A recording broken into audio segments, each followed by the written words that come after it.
Muy buenos días. A mí me corresponde en este evento presentar el tema de aportes del laboratorio de marcha en el diagnóstico funcional, tratamiento y seguimiento de los pacientes en Clínica Las Condes. Eh, Mi nombre es Susana Lillo, estoy a cargo, soy jefa del laboratorio de marcha y movimiento de la Clínica Las Condes y miembro del Departamento de Medicina Física y Rehabilitación de la clínica. Desde marzo del 2017, la Clínica Las Condes cuenta con un laboratorio de análisis de marcha y movimiento que nos ha permitido el estudio objetivo, preciso y en tiempo real de numerosas patologías que comprometen la postura, la marcha y el movimiento a través de diferentes exámenes que se realizan en este laboratorio. El equipo de laboratorio Marcha está constituido por 3 fisiatras, un kinesiólogo y una asistente de enfermería. Las doctoras Mariana Aro y la doctora Macarena Toledo son las fisiatras encargadas de la interpretación de las curvas de los exámenes y la elaboración de los informes respectivos. El kinesiólogo Juan Pablo González está a cargo de realizar junto con el fisiatra el examen físico, preparar al paciente con la instalación de los marcadores, etcétera, y adquirir y elaborar los reportes para el informe final. Y paralelamente trabaja con nosotros muy estrechamente el doctor Alejandro de la Maza, que es traumatólogo, especialista en neuroortopedia, con quien analizamos en profundidad todos aquellos casos que requieran de cirugía, tanto para la definición del tratamiento quirúrgico como para su seguimiento. Los exámenes que se realizan actualmente en el laboratorio de marcha en Clínica Las Condes son el análisis integrado de la marcha, análisis simplificado de la marcha, análisis postural estabilométrico, el test Time Up and Go, el test de marcha 6 minutos y el test de giro o Turner Test. Hasta junio del 2021 ya llevamos 483 exámenes. Los diagnósticos más frecuentes, en primer lugar, está la parálisis cerebral, con un 32.7%, le siguen ataxia, trastornos de la marcha de diferente índole, accidente cerebrovascular y atrofia muscular espinal. Y están emergiendo cada vez con más frecuencia pacientes con mielomeningocele, marcha en puntas de pie y pacientes con hiperlaxitud articular y trastornos secundarios de la marcha. Los tipos de exámenes realizados, el más frecuente es el análisis integrado a la marcha, en un 90.9%, y le siguen el Time Up and Go, el test de 6 minutos, análisis simplificado a la marcha, y en menor cantidad el análisis postural y el test de giro. ¿Cuáles son los objetivos de las solicitudes de exámenes en el laboratorio de análisis de marcha y movimiento de la clínica? Los objetivos más frecuentes son definir estrategias terapéuticas en parálisis cerebral, evaluación y seguimiento de la respuesta a los diferentes tratamientos, apoyo en el diagnóstico etiológico de acuerdo al perfil de la marcha, evaluación de riesgo caída y evaluación de las estrategias motoras para la transición de sentado al bípedo y viceversa. Para ejemplarizar un poco nuestra experiencia, me interesa presentarle algunos casos clínicos. En el primer caso, se trata de un pacientito de sexo masculino que tiene 10 años de edad y cuyo diagnóstico es una diplegia espástica Gross Motor Functional Classification System tipo 2, secuela de prematuridad. El principal problema de este chiquitito es la tendencia a la marcha agazapada. Ha recibido tratamiento en base a quimioterapia, ejercicios y toxina botulínica en promedio cada 18 meses con buen resultado. El objetivo de este análisis fue la evaluación pre y post infiltración con toxina botulínica para tener ya una evaluación más objetiva de los resultados y de acuerdo a ello ir evaluando eventualmente una rizotomía dorsal selectiva y además evaluar el impacto de las órtesis en la marcha. En este minuto voy a presentar solo la evaluación pre y post infiltración con toxina botulínica. A partir de los 5 años, este chiquitito comienza con una tendencia progresiva al agazapamiento de la postura y de la marcha. Asociado a esta tendencia al agazapamiento, aparece fatigabilidad y disminución progresiva de las actividades, y que responde muy bien a la infiltración periódica con toxina botulínica, con mejoría de su postura, movilidad y recuperación de las actividades físicas. De esta manera, se le realiza un examen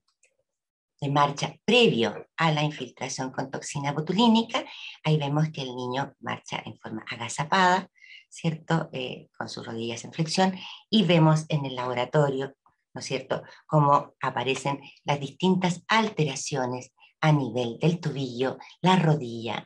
la pelvis, la cadera y el pie. Con más detalle, y de acuerdo a eso, perdón, se definió, de acuerdo a los análisis de la marcha y el examen físico, se decidió el protocolo de infiltración con toxina botulínica. Posteriormente, ¿no es cierto?, a los 2 meses post-toxina, se le realizó un segundo examen para evaluar la respuesta a este tratamiento, asociado evidentemente a ejercicios. Y lo que vemos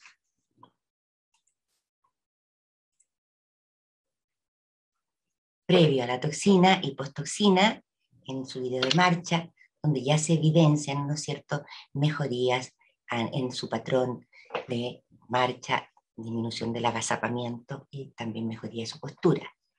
En forma más clara, les voy a mostrar lo mismo que sale en el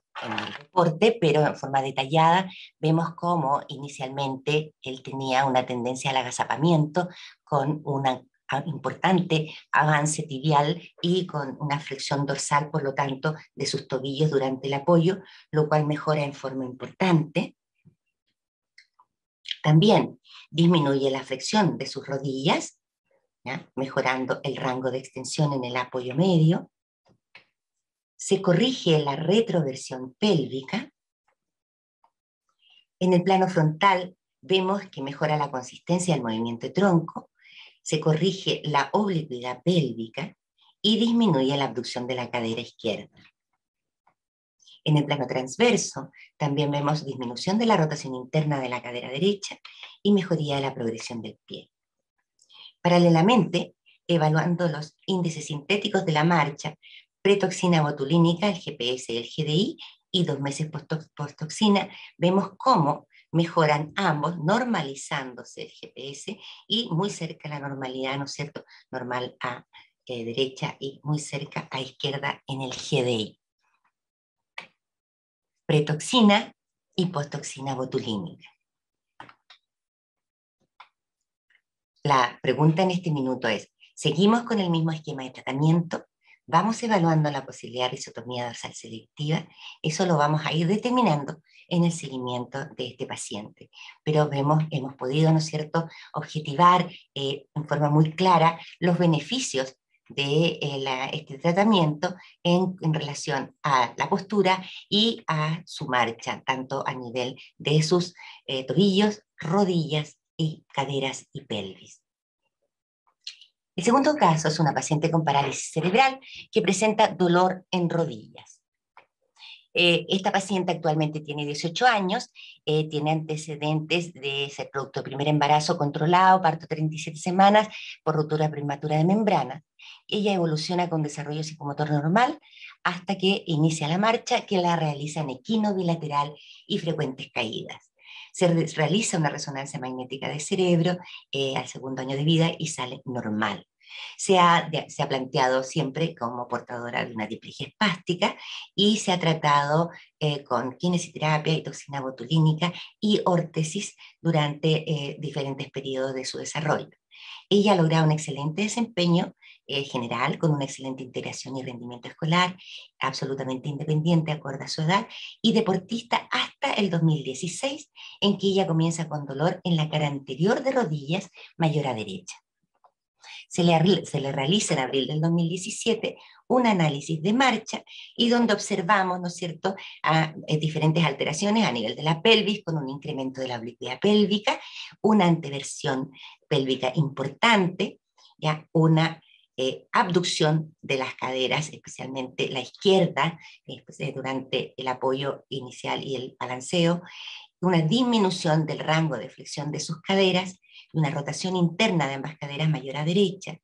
y un equino bilateral con la desaparición del primer rocker, un avance rápido, ¿no es cierto?, hacia la flexión plantar a izquierda y una pequeña muesca a derecha que hablaba, ¿no es cierto?, de algún grado de espasticidad de los gastrocnemios.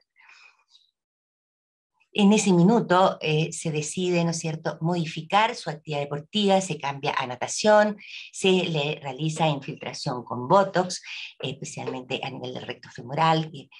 pues suponíamos que estaba jugando un rol importante en el dolor, y la paciente evoluciona durante el 2017 sin dolor y en buenas condiciones generales. 2018 también, sin embargo, ay, discúlpeme, no, me salté esta diapositiva. Bueno, esto es lo que veíamos en la kinemática cuando el paciente tenía dolor en las rodillas, y en la cinética lo que pudimos observar fue un momento flexor un poquito más acentuado a izquierda debido a la tracción ejercida por los flexores que estaban acortados y un aumento del momento en valgo de la rodilla en las etapas tempranas en la cinética frontal, lo que podría reflejar una sobrecarga de compartimiento lateral de la rodilla. Y en base a esto modificamos su tratamiento. Ella, como les decía, estuvo muy bien durante el 2017-2018, sin embargo, el 2019 aparece el dolor, el cual se incrementa rápidamente a nivel de cara anterior de ambas rodillas, pero mucho mayor a derecha, con limitación funcional. En ese momento se le realiza una resonancia magnética rodilla derecha que informa una condromalacia rotuliana con subluxación lateral de la rótula y patela alta, con signos indirectos de síndrome de hiperpresión lateral manifestados por úlcera en la tróclea femoral. Se le realiza entonces un segundo análisis de marcha para ir observando cuál ha sido su evolución. Y aquí vemos en forma más detallada este examen, ¿no es cierto? Que en forma general vemos, ¿no es cierto?, que hay alteraciones a nivel de la pelvis, también a nivel de la cadera, especialmente en el plano frontal y sagital, aunque también vemos una marcada rotación interna en el plano transverso, y también alteraciones a nivel de rodilla y tobillo. En forma más detallada vemos cómo aquí se observa un incremento de la anteversión pélvica respecto al examen de abril del 2017. Hay una tendencia al agazapamiento con un mayor déficit de la extensión de las caderas y de las rodillas durante la fase de apoyo, y hay un mayor acortamiento de los flexores plantares, especialmente a izquierda, elevándose rápidamente en forma prematura el talón durante la fase de apoyo, aquí se nota muy bien, ¿no es cierto?, al lado izquierdo, y una aparición más marcada de esta doble joroba del tobillo derecho. Entonces, frente a este deterioro de la marcha, que tal como ustedes ven, se manifiesta a nivel de la pelvis, de las caderas, rodillas y tobillos, ¿no es cierto? Y que, sin embargo, en la cinética no observamos un mayor sobrecarga de rodillas, incluso el momento flexor de rodillas es menor y el momento en valgo en el plano frontal de la rodilla también ya está dentro de rangos más normales, y que paralelamente durante el examen físico de nuestro laboratorio, si bien mostraba unas patelas levemente altas, no veíamos extensor lag, y que el hallazgo más importante era una anteversión femoral bilateral mayor a derecha, es que concluimos en este caso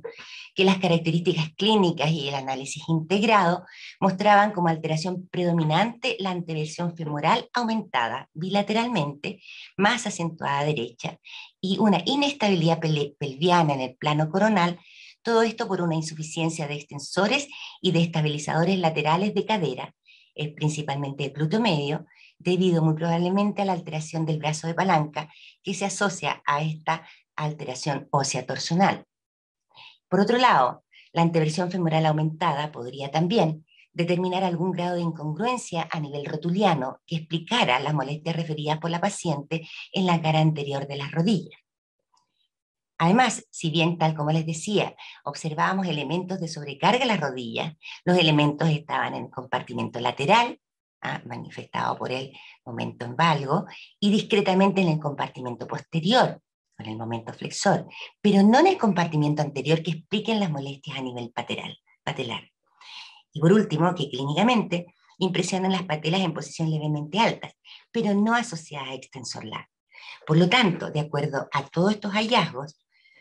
se decidió que no se harían intervenciones directas sobre las rodillas, lo cual se puede reevaluar más adelante, y que en ese momento se planteó entonces la corrección de la alteración del eje femoral por aumento de la anteversión, un alargamiento mínimo de gastrocnemios mayor a izquierda y además infiltración con toxina botulínica. De esta manera, en septiembre del 2019 se realiza la cirugía multinivel en extremidades inferiores más la infiltración con toxina botulínica. Tal como les decía, la cirugía consistió en la osteotomía rotadora de fémur bilateral y un alargamiento del tríceps sural con técnica de Strayer. En el control postoperada, a los 7 meses de operada, se evidencia una mejoría de la postura y alineamiento de sus extremidades inferiores, una mejoría de la estabilidad de la pelvis y del tronco, y la desaparición por completo del dolor de rodillas que sigue hasta la fecha. Aquí en este reporte, ¿no es cierto?, vemos cómo se mejora a nivel de todos los niveles sus curvas, llegando casi a la normalización. A nivel, ¿no es cierto?, disminuye los fenómenos compensatorios del tronco, mejora la estabilidad de la pelvis, mejora el rango de excursión de las caderas y mejora también a nivel de rodillas y tobillos. En forma más detallada, vemos cómo se corrige la anteversión pélvica respecto al examen preoperatorio, cómo también disminuye en forma muy importante, corrigiéndose la tendencia al agazapamiento, normalizándose el rango de movilidad de la cadera y de la rodilla, y se observa también una mejoría del contacto inicial de ambos tobillos y de la excursión de tobillos durante la fase de apoyo y del balanceo. A nivel de la pelvis, en forma más detallada, este fue en los 3 planos, ¿no es cierto?, lo que observamos previo a la cirugía en marzo del 2019 y cómo mejora después de operada, logrando entonces, concluyendo claramente que la estabilidad mejoró en forma importante al mejorar, ¿no es cierto?, los ejes del fémur. Lo mismo pasa en las caderas, vemos cómo este es el examen preoperatorio y el postoperatorio, cómo mejoran, ¿no es cierto?, en los 3 planos el comportamiento kinemático de sus caderas. Y en la cinética frontal de la rodilla también vemos cómo disminuye los signos de sobrecarga lateral de las rodillas. Por último, a nivel de los índices sintéticos de la marcha, vemos cómo en el GPS, ¿no es cierto?, preoperatorio a derecha tenía estos valores, y 10 y a izquierda 9.7, y como postoperada mejora y se normaliza bilateralmente. Lo mismo pasa con el GDI, tanto a derecha como a izquierda, llegando a valores normales. De esta manera, ¿no es cierto?, nos pareció que la decisión de operar la anteversión femoral y corregir los ejes fue acertada en este caso, con mejoría tanto de su comportamiento general de la marcha como también, lo más importante, del dolor de ambas rodillas. La paciente hasta la fecha sigue en buenas condiciones, asintomática, sin ninguna molestia. Otro caso que me interesa mucho mostrarle, porque esto está emergiendo y creo que el laboratorio marcha tiene mucho que decir respecto a muchas otras patologías de la marcha, es la marcha en puntas de pie. Esta pequeñita tiene una historia de embarazo, de parto normal, desarrollo psicomotor normal, pero desde que inicia la marcha lo hace en puntas de pie y ha permanecido en esta misma marcha durante toda su vida. Y consulta justamente es derivada al laboratorio para su análisis. Y se realiza este examen donde, si bien hay pequeñas alteraciones en las otras curvas, la alteración principal, ¿no es cierto?, es a nivel del tobillo con un severo equino. Al pedirle que corrija la marcha, ella logra corregir en forma bastante importante, normalizándose en los parámetros kinemáticos proximales y mejorando en forma importante también en el tobillo. De acuerdo a la clasificación, ¿no es cierto?, que normalmente nosotros hacemos, que es la clasificación de Álvarez, donde evaluamos esencialmente la kinemática del tobillo y la cinética del tobillo, esta chiquitita presenta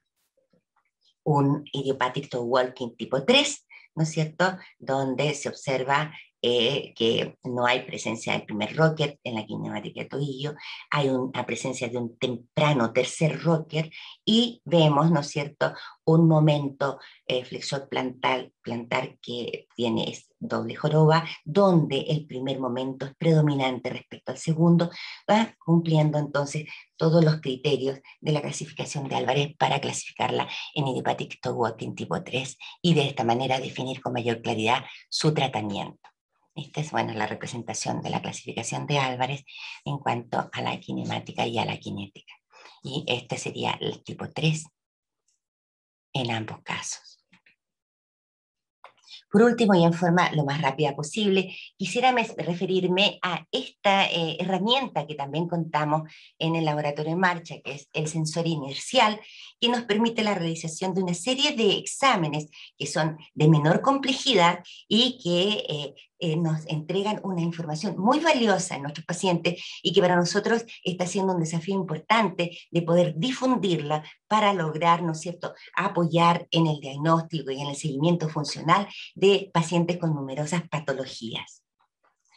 Respecto al análisis simplificado de la marcha, este es un paciente a quien le hicimos un test de marcha de 10 metros, que él tiene un Parkinson, donde se le solicita, ¿no es cierto?, que primero camine en forma espontánea los 10 metros y luego la marcha con obstáculos, para ir evaluando cómo es su comportamiento y cómo va respondiendo a las distintas terapias. También tenemos experiencia, estamos armando experiencia en el adulto mayor con el Time Up and Go, ¿no es cierto?, para evaluar el riesgo de caída, evaluar la estrategia para la transición de sentado a bípedo y viceversa, y el tiempo de desplazamiento y giros. También estamos muy interesados y seguir evaluando en pacientes con este tipo de exámenes, en este caso en pacientes con atrofia muscular espinal, donde junto con la evaluación del riesgo de caída es muy importante evaluar las estrategias que se utilizan para la transición de sentado a bípedo y viceversa, y el tiempo de desplazamiento y giros, especialmente en estos pacientes de atrofia muscular espinal tipo 3, que en este minuto están recibiendo Spinraza, que es un medicamento que eventualmente podría modificar la historia natural de su enfermedad, donde cobra mucha significancia una evaluación objetiva de todas sus funciones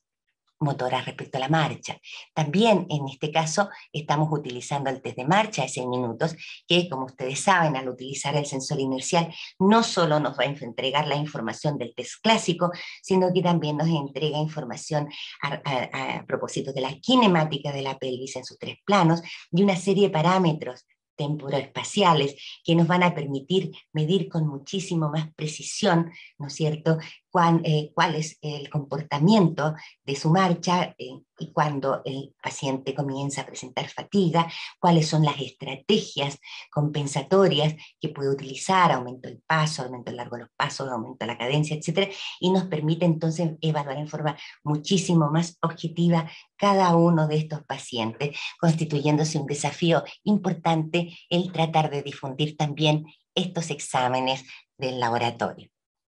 Muchísimas gracias.